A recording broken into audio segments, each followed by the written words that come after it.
Oke, bismillahirrahmanirrahim. Assalamualaikum warahmatullahi wabarakatuh.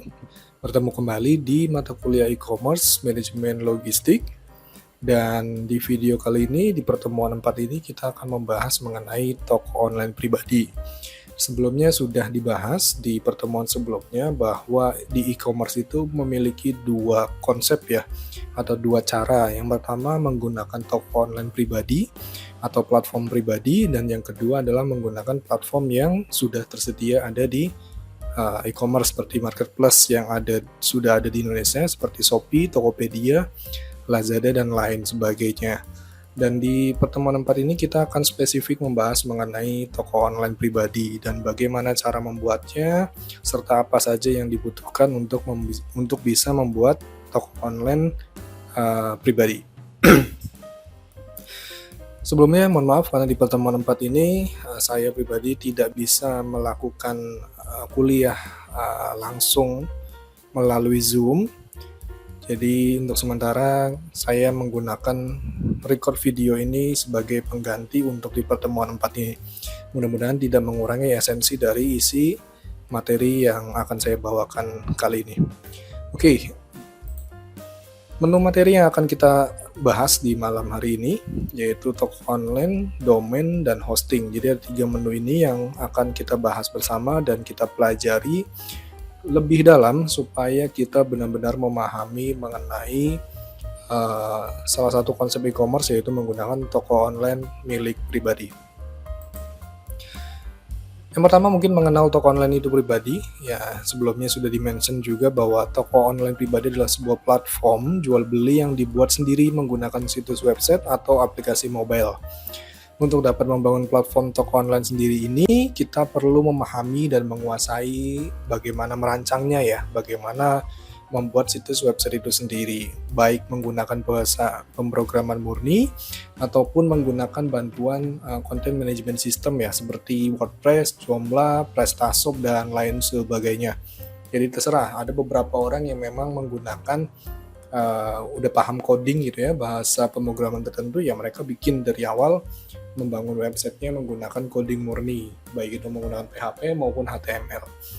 Lalu yang kedua adalah ada beberapa orang juga yang memang tidak terlalu paham menggunakan coding ya, menggunakan bahasa pemrograman, mereka lebih menggunakan WordPress atau Joomla atau PrestaShop sebagai aplikasi untuk bisa membuat toko online itu sendiri. Pada intinya keduanya memiliki tujuan yang sama, hanya cara pembuatannya saja yang berbeda. Lalu apa saja sih yang diperlukan untuk membuat sebuah toko online pribadi? Tentunya ada 5 hal yang paling penting ya, atau paling utama yang harus dimiliki atau harus dipersiapkan sebelum teman-teman bisa memiliki atau membuat website toko online sendiri.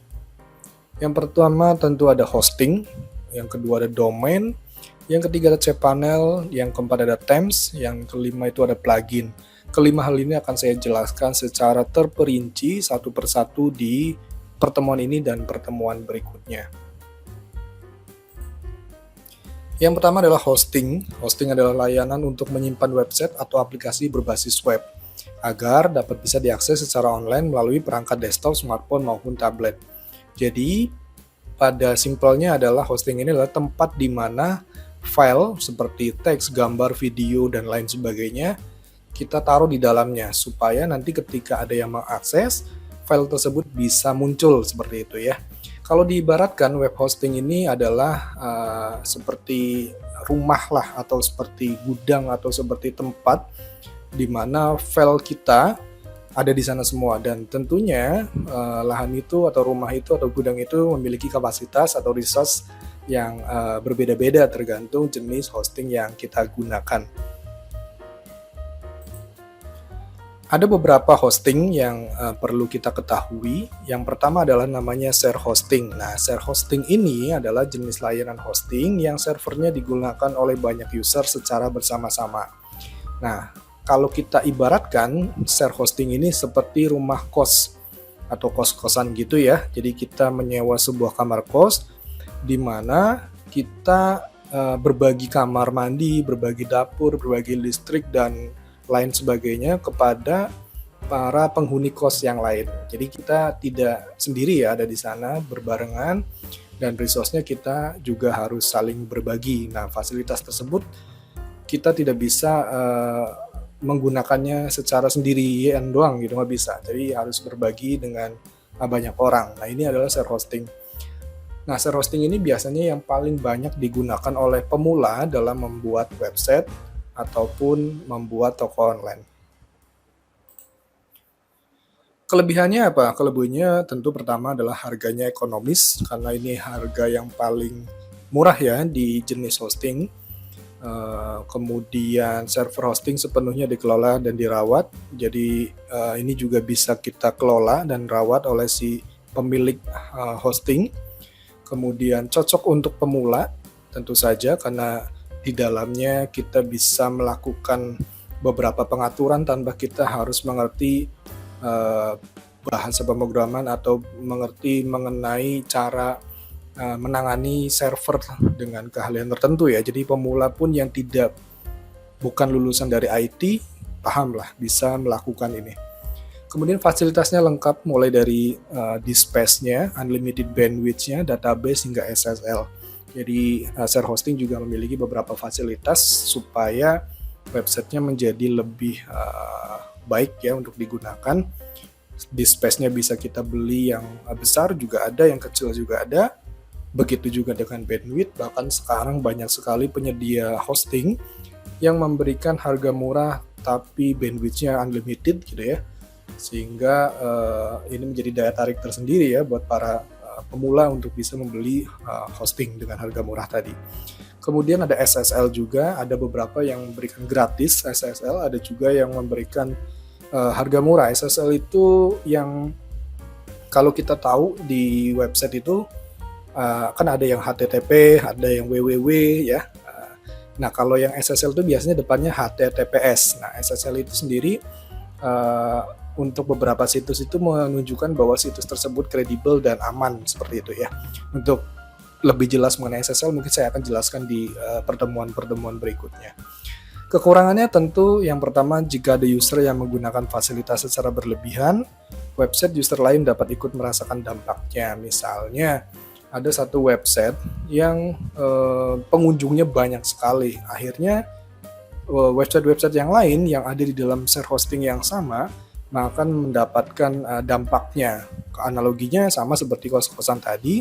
Ketika ada satu orang yang menggunakan listrik misalnya lebih banyak lah gitu ya dayanya, sehingga listrik itu turun gitu ya, meterannya turun, maka satu kos-kosan itu akan gelap seperti itu ya.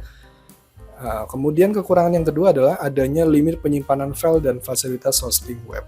Nah, share hosting ini memang secara kapasitas memang limit ya, jadi ada batasan-batasan yang tertentu. Jadi ketika kita sudah melampaui batasan tertentu ya, maka websitenya akan down gitu ya, tidak bisa diakses. Jadi tidak boleh melebihi dari kapasitas yang kita sewa. Contohnya kita hanya menyewa kamar kos yang ukuran 3x3 misalnya. Ya sudah, kita tidak bisa membawa banyak barang untuk ditaruh di dalam kamar tersebut. Ya, kita hanya bisa memasukkan beberapa barang yang memang muat untuk area kamar kos 3x3 meter. Nah, kalau untuk bisa menambah lagi ya tinggal kita cari kamar yang lebih besar lagi. Itu kurang lebih mengenai share hosting. Yang kedua ada VPS hosting atau Virtual Private Server, atau kita sebut dengan VPS, adalah jenis web hosting di mana resource sudah dibagi untuk setiap user. Sehingga kita bisa memanfaatkan resource server tanpa dipengaruhi oleh pemakaian user lain. Nah, jenis hosting ini kalau kita analogikan seperti kamar apartemen ya, yang kita bisa mendapatkan fasilitas pribadi, di mana setiap apartemen memiliki meteran listrik, air, kamar mandi, dan dapur sendiri. Nah, kalau kita misalnya beli atau menyewa atau memiliki sebuah kamar di apartemen ya, atau studio ya, biasanya di apartemen tipe studio misalnya, itu ya semuanya fasilitasnya ada, dan untuk kita masing-masing untuk satu kamar ya ada kamar mandinya, kemudian ada listriknya tersendiri, meterannya sendiri gitu ya, airnya juga sendiri, dan beberapa fasilitas lainnya seperti dapur juga sendiri. Dan fasilitas tersebut bisa kita miliki, bisa kita pakai tanpa mengganggu orang lain atau orang-orang yang ada di apartemen tersebut. Nah, keuntungannya apa dan kekurangannya apa adalah kalau VPS hosting kelebihannya adalah karena private, resource tidak terpengaruh user lain. Seperti tadi, misalnya ada satu orang yang menggunakan listrik berlebihan dayanya ya, misalnya hanya 1300 tapi dia menggunakan lebih dari 1300 watt, maka akan turun gitu ya. Kalau satu kamar ada yang turun, kamar kita tidak akan terpengaruh gitu ya. Kamar kita tidak akan terpengaruh dengan adanya over resource ya dari tetangga kita.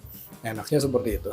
Kemudian bebas customisasi server VPS hosting. Jadi kita bisa juga mengcustom ya server yang ada di dalam VPS tersebut.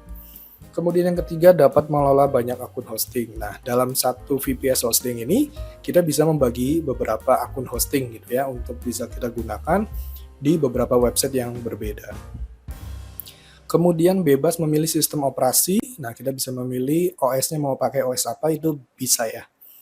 Kemudian harga lebih terjangkau dibanding dedicated hosting. Nah, VPS hosting lebih murah dengan dedicated hosting ya, tapi kekurangannya adalah ini lebih mahal dibanding share hosting ya. Kalau kita tahu bahwa harga VPS hosting ini jauh lebih mahal dibanding yang tadi saya sebutkan share hosting.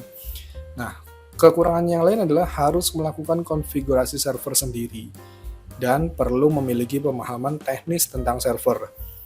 Jadi orang-orang awam atau pemula yang baru ingin belajar mengenai website, mengenai toko online, ini saya sarankan tidak menggunakan ini karena memang perlu kemampuan atau keahlian teknis yang lebih mendalam ya mengenai server itu sendiri. Dan yang ketiga ada yang namanya cloud hosting ya. Ada share hosting, VPS hosting, dan yang ketiga ini adalah cloud hosting. Cloud hosting adalah layanan hosting dengan performa layaknya VPS, tapi dengan kemudahan pengelolaan seperti share hosting.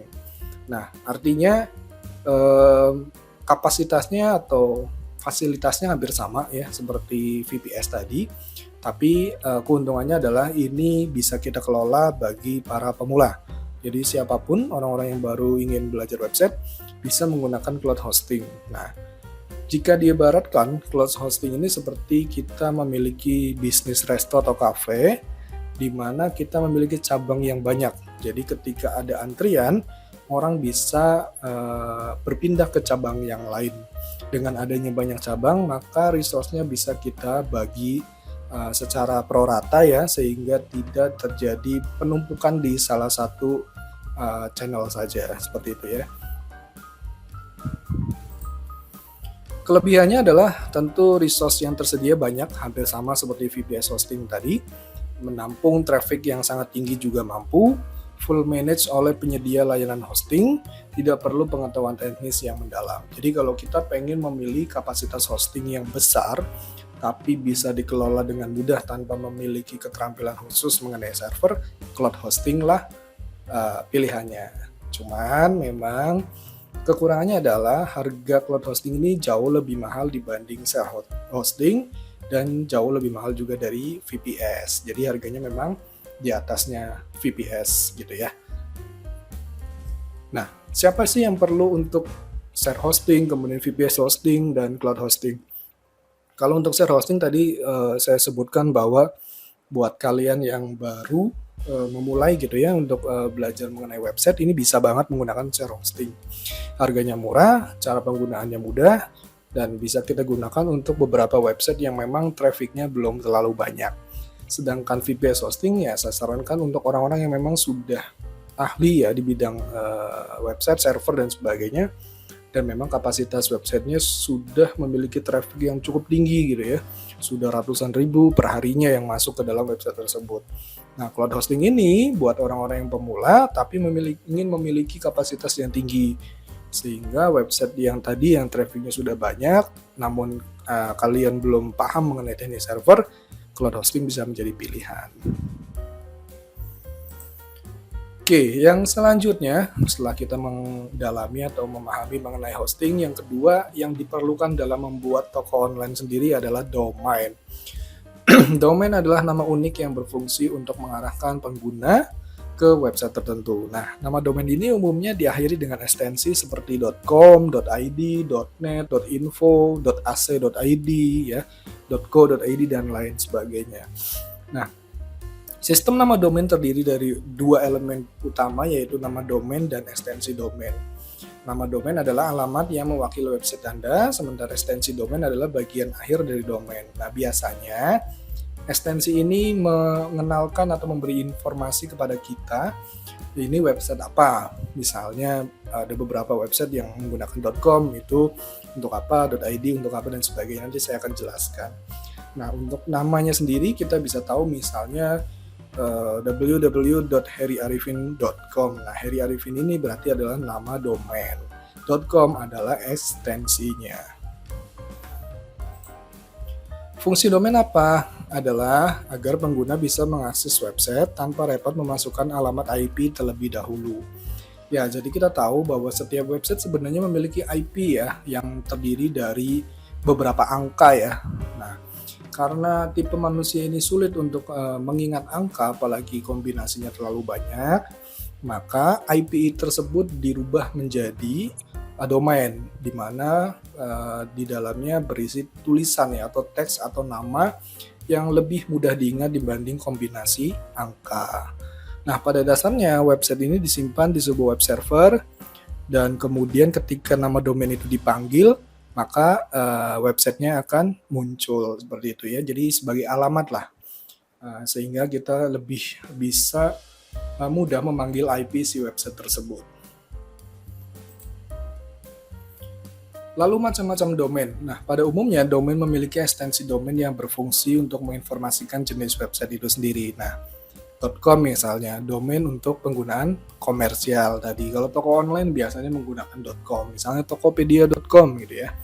Kemudian co.id juga bisa ya. Biasanya .co.id ini biasa untuk bisnis atau kegiatan komersil yang memang sudah legal ya perusahaannya, biasanya menggunakan .co.id. Kemudian ada .org, yaitu domain untuk organisasi non-profit, biasanya untuk beberapa website yang berhubungan dengan perusahaan-perusahaan organisasi sosial ya. Misalnya kita bisa.org gitu ya, atau apa gitu ya. Pokoknya yang organisasi biasanya akan menggunakan .org.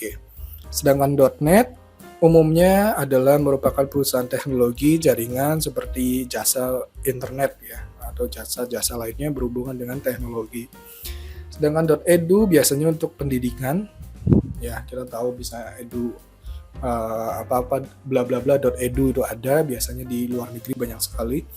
Sedangkan .go.id itu banyak digunakan, memang dikhususkan untuk situs-situs atau website untuk pemerintah gitu, misalnya bekasi.go.id gitu ya, kemudian jakarta.go.id misalnya gitu.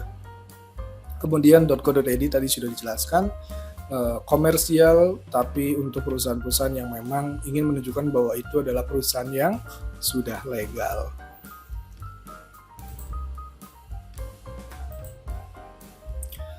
Selanjutnya kita akan membahas ya mengenai bagaimana sih cara membeli domain dan hosting supaya nantinya dari domain dan hosting ini kita bisa membuat website.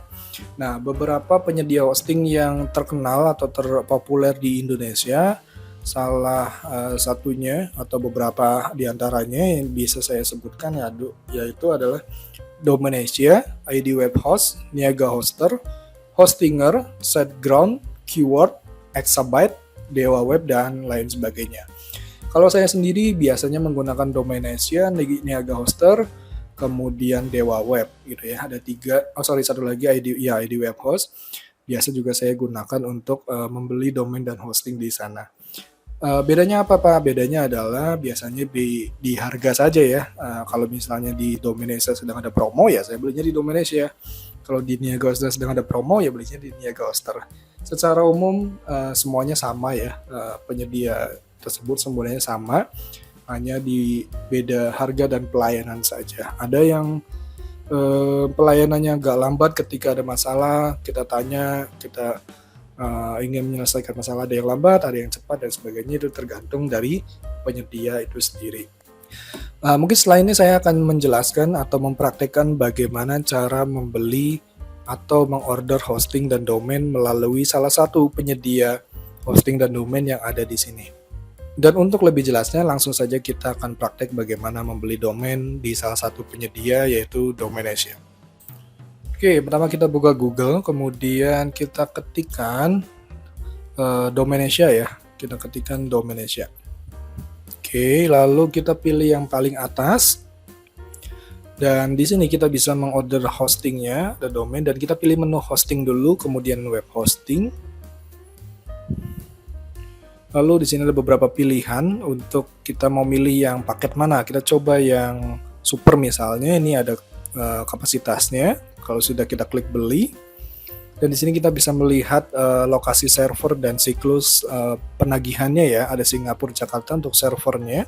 Lalu siklusnya ada 1 tahun, 1 bulan, dan 2 tahun. Kita pilih yang 1 tahun saja. Dan kita mendapatkan satu domain gratis, tapi di dalamnya hanya .xyz, online, .site, cloud, dan sebagainya. Kalau kita mau .com, ada penambahan biaya 49.000. Nggak apa-apa, kita coba aja dulu ya. Saya akan masukkan domainnya dulu. Teman-teman silakan masukkan domainnya untuk hosting tersebut.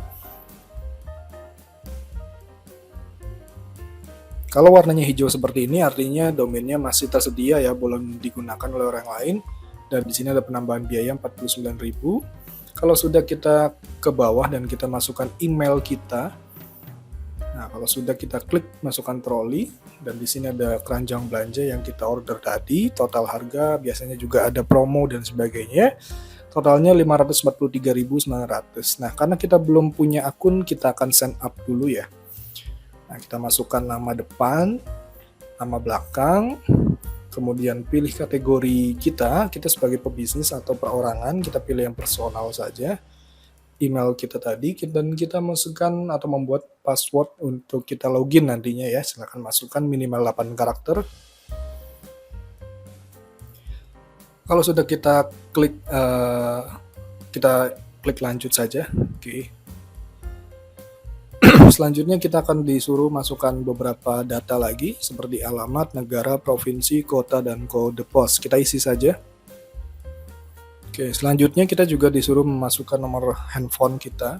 Kita masukkan saja nomor handphonenya. Oke, dan di situ ada notifikasi. Kalau kita mau mendapatkan notifikasi melalui WhatsApp, tinggal centang saja. Di sini kita pilih saja dari mana kita tahu Domaination. Pilih salah satu saja, bebas.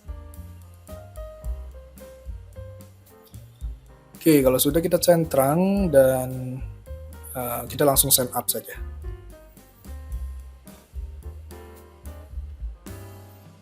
Oke, kalau berhasil nanti kita akan diarahkan ke halaman troli lagi, tapi dalam keadaan kita sudah login ya. Anda sudah mendaftar, kita tinggal centang saja dan kita selesaikan dan bayar gitu ya. Klik saja.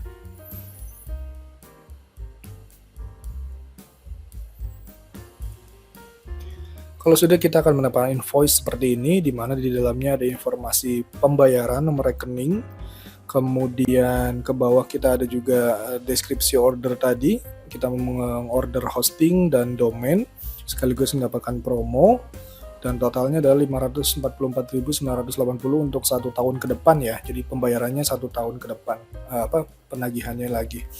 Kalau sudah, kita nanti bisa membayarnya ada 2, menggunakan Mandiri atau BCA, dan di situ sudah tertera nomor rekening yang bisa kita transfer ya, atas nama Delta Neva Angkasa. Dan silahkan nanti bisa melakukan pembayaran secara mobile banking ataupun di ATM.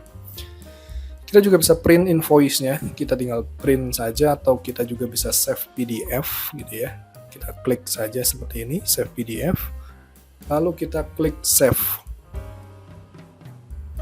dan kita akan simpan di dalam folder kita. Nah, selain dari itu juga kita bisa masuk ke dashboardnya. Caranya kita klik My Domaination, kita cari yang my.domaination.com, kita klik, lalu kita akan buka atau kita masuk ke dalam dashboard. Nah, di dalam dashboard tadi, karena kita sudah login tadi, kita akan masuk dan di sana kita bisa melihat orderan kita yang belum terbayar gitu ya. dan kita bisa klik untuk bisa melihat rincian dari invoice tadi ya, ada di sana. Nah, di My Domainsia ini atau di halaman dashboard ini kita bisa mengelola hosting, domain, cPanel, email, dan sebagainya yang akan dijelaskan di pertemuan berikutnya. Jadi ini adalah cara bagaimana mengorder domain dan hosting untuk website kita.